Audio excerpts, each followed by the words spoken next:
ये बिल जब आया तो मैं भी उन तमाम लोगों में शामिल हुआ जिन्होंने इसके खिलाफ अमेंडमेंट्स डाले और उसके चेयरमैन ने जब सुझाव मांगा तो वो सुझाव भी हमने दिया। लेकिन बाद में हमने देखा कि हमारे सुझाव नहीं माने गए।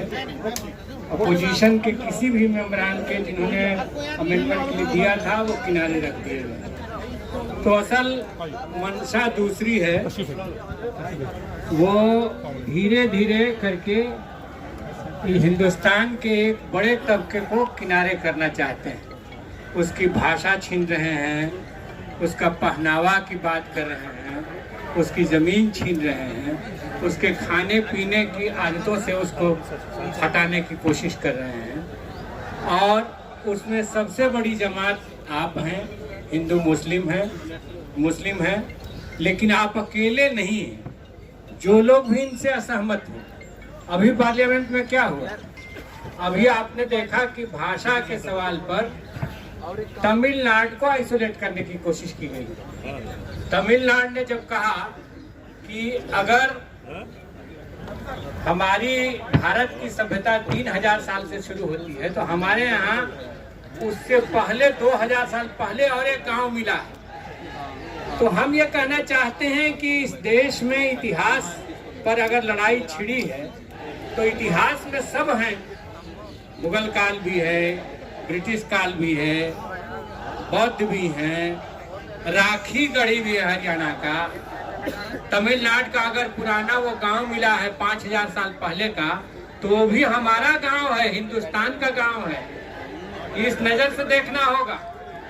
लेकिन भाजपा का तंग नजरिया धीरे धीरे उन तमाम समुदायों को, ये केवल आर्यंस डोमिनेशन का काल नहीं रहा इस देश का कि आप उसी को इतिहास बनाने लगेंगे, वही डोमिनेंस का नेचर लेकर के रौंदते चलेंगे। ये नहीं चलेगा इस देश में। इस देश में हम हैं, दलित हैं, पिछड़े हैं, माइनॉरिटी हैं, आदिवासी हैं, कई भाषाओं के बोलने वाले हैं। और बाबा साहब को हम सैल्यूट करते हैं इस मंच से, जिन्होंने कहा कि अब जमींदार का बेटा जमींदार नहीं होगा, राजा का बेटा राजा नहीं होगा। अब जब आजादी मिली है तो अंग्रेज भी गए और यहाँ से राजशाही भी गई। अब जनता के एक एक वोट से प्रतिनिधि चुना जाएगा और दिल्ली में जिसकी बहुमत होगी उसी की सरकार होगी, वही देश पर राज चलाएगा। मालिक इसको बनाया।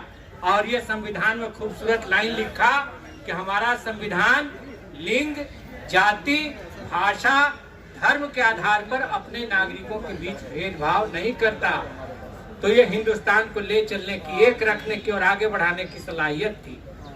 ये समाजवाद और धर्मनिरपेक्षता को संविधान से निकालने के लिए कोर्ट तक जा चुके हैं। इस देश ने खारिज किया इनके इस मंसूबे को और आगे भी खारिज होंगे, हर लेवल पर खारिज होंगे।